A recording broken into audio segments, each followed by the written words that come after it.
Cinetose, ou também conhecida como enjoo do movimento. Nessa videoaula eu vou explicar para vocês o que é cinetose, o porquê ela acontece, quais são os principais sintomas e quais são as pessoas que são mais suscetíveis a apresentar esses sintomas e quais as melhores formas de tratamento. Afinal, então, o que é cinetose? Cinetose nada mais é do que uma condição clínica que faz com que o corpo desenvolva sintomas como tonturas, mal-estar, náuseas, quando é exposto a um conflito sensorial. Mas vamos lá, vamos traduzir isso daqui. Para que o cérebro entenda qual que é o movimento que nós estamos fazendo com o corpo, como por exemplo, estou caminhando. Para o cérebro entender isso, ele precisa de 3 pilares de equilíbrio trabalhando em conjunto para mandar essa informação lá para cima. Então, esses 3 pilares são a visão, que é o nosso sistema visual, o sistema proprioceptivo ou somatosensorial, que nada mais é do que os receptores sensoriais que nós temos no corpo todo, nos músculos, articulações e enfim. E o terceiro é o ouvido interno, que, por exemplo, podemos chamar de labirinto, que vai mandar informação também lá para o cérebro em conjunto com os outros pilares. Quando nós estamos em movimento, todos esses 3 pilares mandam a mesma informação lá para cima. E o cerebelo, que fica abaixo do cérebro, é o maestro do equilíbrio, vamos dizer assim. E ele pega essas 3 informações captadas por esses 3 pilares, pega essas 3 informações e manda em conjunto lá para o cérebro. Fala, ó, ele está caminhando. Então, o cérebro entende isso. E o conflito sensorial acontece quando um desses pilares manda uma informação diferente do outro lá para cima. E aí, o que acontece numa pessoa que não tem cinetose? Esse cerebelo, ele pega essas informações e organiza elas. Por exemplo, se a visão está mandando uma informação diferente do sistema proprioceptivo e do labirinto, ele vai falar, não, a visão tá captando errado, então vai pegar a informação certa dos demais e vai subir lá para o cérebro uma informação ok. Porém, numa pessoa que tem cinetose, esse cerebelo, ele é incapaz de solucionar esse conflito sensorial aí, esse conflito gerado por divergência de informações. E para trazer isso para a prática, um exemplo é quando nós estamos numa viagem, quando estamos num carro, por exemplo, no banco de trás, de carona. O nosso sistema somatosensorial manda informação pro nosso lá para cima, né, pro nosso cerebelo, de que nós estamos parados, sentados, porque está captando o suporte todo, né, todo o contato que nós estamos lá no banco do carro. E o nosso labirinto manda informação que nós estamos em aceleração, às vezes desaceleração, que estamos em movimento. Anda, acelera, freia, sobe e desce, porque às vezes tem um quebra-molas, uma cidade mais acidentada, com várias curvas, enfim, ele manda todas essas informações lá para cima. E a nossa visão vai mandar informação, principalmente quando a gente está atrás, daquele movimento um pouquinho mais rápido também. Então, são 3 informações diferentes, embora a visão e o labirinto sejam mais próximos uma da outra, mas o sistema somatosensorial tá lá, mandando informação que você tá parado. E aí, quem tem cinetose, o cerebelo pega essa informação e ao invés de organizar ela e mandar lá pro cérebro para falar, olha, ela só tá andando de carro, não, ele simplesmente pega essa informação e joga crua pro cérebro. E o que o seu cérebro vai entender? Que você foi envenenado, que você tá numa situação de risco iminente. Então ele vai desenvolver aquela sensação de náusea, de mal-estar, porque ele quer que você elimine aquilo que está gerando esse conflito sensorial aí, que está bagunçando tudo, né? Que está bagunçando as informações. Por isso que é tão interessante que quando a gente está no volante, está dirigindo, o cérebro, ele geralmente não gera esses sintomas, por quê? Não é porque o sistema somatosensorial parou de captar a informação de que você está parado, não. Mas o cérebro, ele, antes de você fazer o movimento, ele já prevê. Então você vai virar para a direita, ele sabe que vai virar para a direita, então ele não precisa daquelas informações do cerebelo tão perfeitinhas. Ele já está no comando de tudo. Então você vai frear, ele sabe, você vai acelerar, você vai virar para cá, para lá, vai passar no quebra-molas, tudo ele já prevê. Entendeu? Então, por isso que, eu prefiro dirigir, eu não consigo andar mais de carona. E às vezes, quando a gente tá no banco da frente, pode ser que os sintomas aconteçam, mas normalmente é um pouco menos, porque no banco da frente a gente tem mais visão da linha do horizonte. Então ajuda a dar uma estabilizada melhor. Mas normalmente quem tem cinetose em um grau mais pesado sente em todos os locais. e no caso no ônibus também, não tem a visão mandando informação do movimento, mas aí às vezes ela já junta lá com o sistema proprioceptivo, mas o labirinto está o tempo todo mandando as outras informações. Agora, se for um carro, por exemplo, um carro elétrico que só desliza, que é mais tranquilinho, que não tem aquela aceleração tão abrupta, pode ser que a pessoa passe menos mal também, tá? E, por exemplo, uma outra situação é na esteira. Tem muita gente que passa mal na esteira, tem alguns que não passam, mas, por exemplo, na esteira, você está caminhando, então seu sistema proprioceptivo manda informação de que você está andando, seu labirinto de que você está em movimento, mas aí a visão manda informação de que está parado. Então aí também os sintomas são piores. Então o conflito sensorial em si acontece no dia a dia em várias situações. Ah, porque eu tô no cinema 3D, porque também tem aqueles movimentos um pouquinho mais exacerbados e você também tá sentado. Ah, porque eu tô no videogame, porque tem muito movimento o tempo todo e você também tá parado, tá sentado. E então, assim, no dia a dia, que seja numa cadeira de balanço também, a gente vai ter vários conflitos sensoriais. E algumas pessoas são mais sensíveis a alguns, outras pessoas são mais sensíveis a outros, entendeu? Então isso é comum que aconteça, só que não é certo que o seu corpo não consiga solucionar esse conflito, entendeu? Então é isso. E quais são os sintomas mais frequentes? Normalmente o paciente apresenta muito náuseas, às vezes vômitos de fato, às vezes um mal-estar, dá uma sensação tipo de fraqueza, de suor frio. Alguns pacientes ficam pálidos também, alguns apresentam dores de cabeça, alguns apresentam tonturas e desequilíbrios associados também. Mas é comum que após a viagem, após o estímulo ser cessado, o estímulo do conflito sensorial, em alguns minutos ou no máximo horas, o paciente já volte ao normal, fique bem.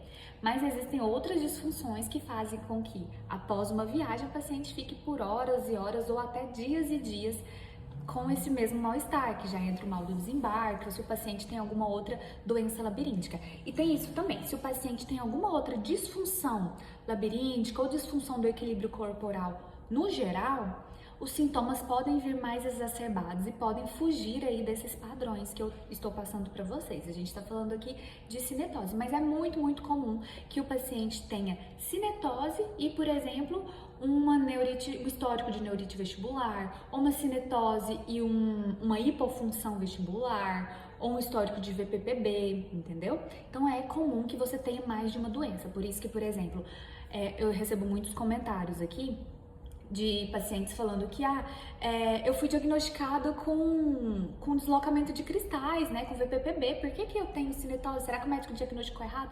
Aí não, é comum que você realmente possa ter tido essa doença que foi diagnosticada e a cinetose veio ou secundariamente ou você já tinha de fato a cinetose antes de tudo acontecer, tá? Já que nós entramos aqui no assunto de fatores de risco, que é comum, então, que o paciente que tenha outra disfunção vestibular, ou disfunção do equilíbrio corporal, desenvolva cinetose, ou que já tenha os dois associados. Outro fator de risco é o sexo. Ser mulher aumenta as chances de desenvolvimento de cinetose, porque é mais comum que a mulher tenha alterações hormonais, é mais comum que a mulher desenvolva, inclusive no período gestacional, também por causa das questões hormonais, ou no período pré-menstrual também pode acontecer. Então, só o fato de ser mulher já tem mais chances de desenvolvimento.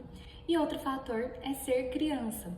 Quanto mais jovem a criança, menos maduro é o cerebelo, por exemplo. Então é como se ela tivesse menos capacidade de solucionar ainda os conflitos sensoriais. Então pode ser que a criança tenha a cinetose na infância toda e na fase adulta não sinta absolutamente nada, e aí vai melhorando gradativamente com o avançar da idade. Mas pode ser sim que aquela criança que tinha um sintoma muito, muito forte na infância, na fase adulta ainda permaneça com esses sintomas ou muito fortes ou um pouco mais brandos. Mas o esperado é que esse sistema vá se desenvolvendo, tá? Vai se desensibilizando aí com o decorrer dos anos. Outro fator importante é o paciente que tem um quadro maior de ansiedade, de estresse, de depressão, de questões psicológicas, porque quanto mais ansiedade, por exemplo, mais os sintomas acontecem. Você pode ver, por exemplo, eu tenho cinetose, mas em algum momento eu tô passando por um período de ansiedade muito forte, tô muito muito mal, aí eu vou fazer uma viagem, os sintomas vêm muito mais fortes, muito mais exacerbados. Ou tem gente que, tipo, às vezes nem sente nada em outros momentos, mas só quando está ansioso, quando está num período difícil, os sintomas aparecem. Então, tem essas oscilações aí também. E agora a parte mais importante, que é o tratamento. Deixa eu virar isso aqui. Muita gente tem o hábito de tomar antieméticos antes de realizar a viagem. Por exemplo, vou fazer uma viagem de carro, vou pôr uma medicação para dentro e aí os sintomas são aliviados. E realmente, para o tratamento imediato, por exemplo, não fiz o tratamento todo correto, mas eu preciso fazer uma viagem hoje, sim, eles vão te ajudar. Mas não é indicado que você fique o resto da vida tomando essas medicações todas as vezes que você for ser exposto a um conflito sensorial. O tratamento ideal é que o paciente seja dessensibilizado. O que seria isso? É como se a gente fizesse com que o organismo do paciente se readaptasse às situações conflitantes para que ele reaprenda a lidar. Por exemplo, se para mim é muito difícil fazer movimentos repetitivos com os olhos, por exemplo, olhar para cima e para baixo, eu vou fazer aquele movimento várias vezes, cima e baixo, cima e baixo, cima e baixo, até que meu organismo se adapte àquilo e pare de gerar sintomas. Ou se, por exemplo, para mim é muito difícil andar de carro e mexer no celular, eu vou desensibilizando isso aos poucos. Vou mexer no celular um pouquinho hoje, amanhã eu mexo um pouco mais, até que meu corpo aprenda que isso não é algo tão ruim assim, até que aprenda que é algo normal, algo rotineiro, né? Então, assim, existem níveis de tratamentos. Alguns pacientes que têm sintomas muito mais brandos, eles conseguem se desensibilizar sozinhos, só com insistir nas viagens de carro, insistir, por exemplo, numa cadeira de balanço, insistir num filme, num videogame, ficar realmente se expondo a coisas só da rotina mesmo. Então, quando o paciente mais com sintomas leves só se insiste nessas circunstâncias, ele às vezes já consegue ficar bem, ele já consegue se curar, tá? Então é interessante também. Então, para os casos mais leves, os pacientes conseguem fazer um autotratamento, tá bom? Agora, nos casos moderados, nós precisamos entrar com exercícios específicos. São exercícios que geram conflitos sensoriais em outros níveis para fazer com que o organismo se adapte, para depois a gente entrar com viagens de carros mesmo, mais longas, né, com exercícios dentro do próprio carro. Então é meio que uma etapa antes das desensibilizações feitas para o paciente que tem a cinetose leve. Então esses exercícios, que no caso são aqueles exercícios que eu vivo falando para vocês dos grupos dos protocolos de tratamento e tudo mais, esses exercícios eles são protocolados assim, de passo a passo, começando, por exemplo, com exercícios de estímulos oculares, depois com estímulos mais de tronco, estímulos de cabeça, estímulos repetitivos, para depois seu corpo conseguir encarar coisas mais avançadas, né? Então, esse grupo de pacientes com cinetose moderada, ele precisa ser exposto a esses exercícios graduais. Então, é interessante que faça. Agora, o terceiro grupo, que é o paciente de cinetose com sintomas mais exacerbados, né, um grau mais grave de cinetose, vamos dizer assim, que normalmente é aquele paciente que já tem outras disfunções também do equilíbrio corporal e tudo mais, aí nós precisamos entrar com auxílio de medicações. Não são aqueles antieméticos, são outras medicações, mas aí é necessário que você passe por uma avaliação com um médico otoneurologista, que é um otorrino especializado em otoneurologia, especializado mesmo nessas questões de tontura, porque aí além de fazer todos os exercícios do protocolo, a gente vai precisar pegar um pouco mais leve, ou seja, começar aos poucos nesses exercícios, um passinho atrás, mas são os mesmos exercícios dos pacientes de cinetose moderadas, mas a gente vai precisar de um auxílio de medicações para que a gente consiga evoluir. Mas todos os três, do leve, do moderado e do avançado, eu acabei de inventar essas denominações aqui, mas todos os três casos são tratáveis. Às vezes, aquele paciente da cinetose mais exacerbada, mais avançada, pode não ficar 100%, mas você consegue melhorar muito a qualidade de vida.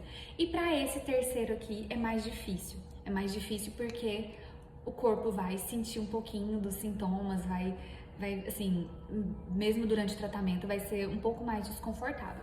Mas até pro mais leve vai ser desconfortável. Esse tratamento, no geral, ele não é tranquilo de se fazer no ponto de vista de quando não tenho ainda a capacidade de adaptação completa, eu vou começar a expor meu corpo a um conflito sensorial, no começo eu vou sentir sintoma.